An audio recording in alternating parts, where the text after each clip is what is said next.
kind of know that people aren't exactly thrilled with some of the things I've written or said. And I understand that.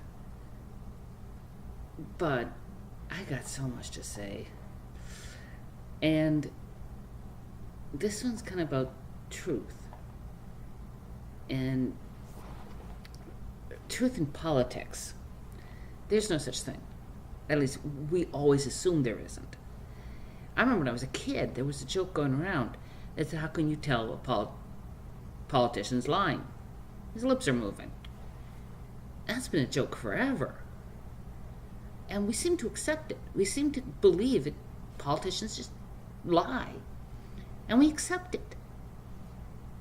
And we keep voting for them anyway. That's counterintuitive.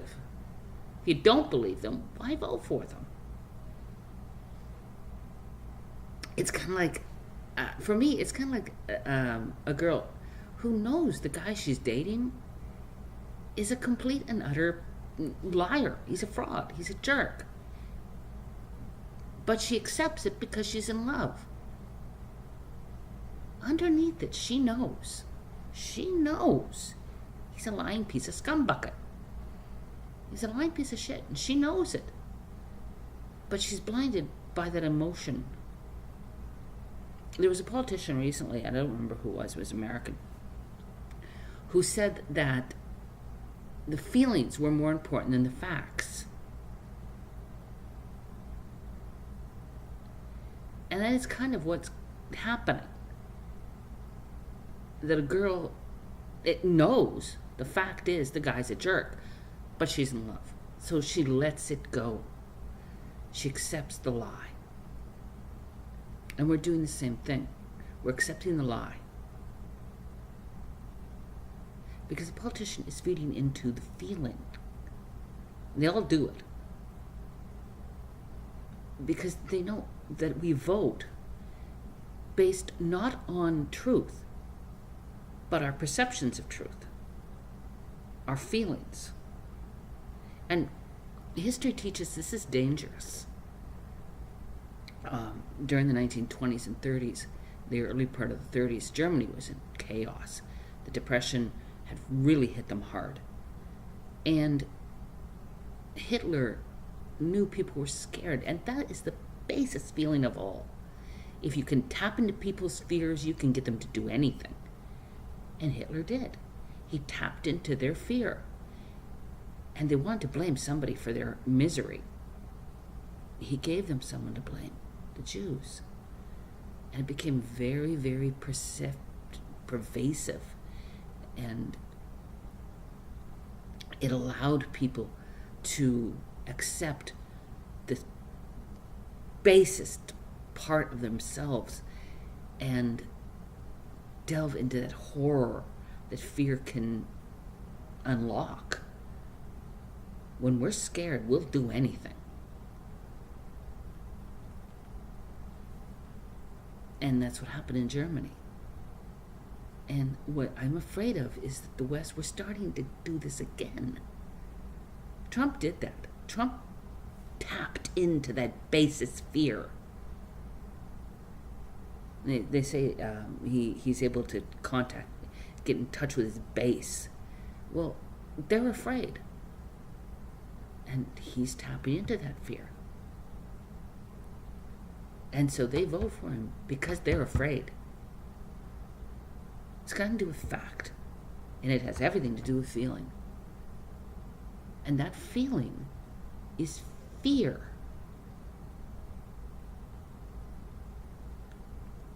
And once you tap into fear,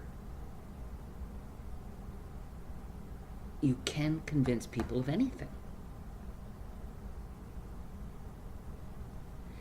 Going back to my original analogy that it's like a girl being in love. Her fear is she's going to be alone. That's the fear. And the guy taps into that. So it doesn't matter what lie he tells. She's going to believe it. Because she's afraid of being alone. And so she accepts anything. And that's what's happening in America today. People are afraid. What they're afraid of, That's debatable. Are they afraid that some brown person's going to come and take their job?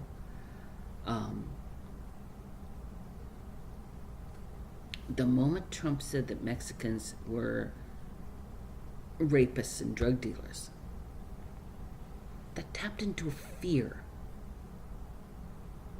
And he was able to use it. I'm not sure he believes these things himself, but he knows how to use those fears to get elected. Facts will never trump fear. Fear is the strongest emotion there is. And once we let feelings overshadow facts, we're always going to have elections not based on fact and not based on legitimate debate, but on fear and on feeling. And unfortunately,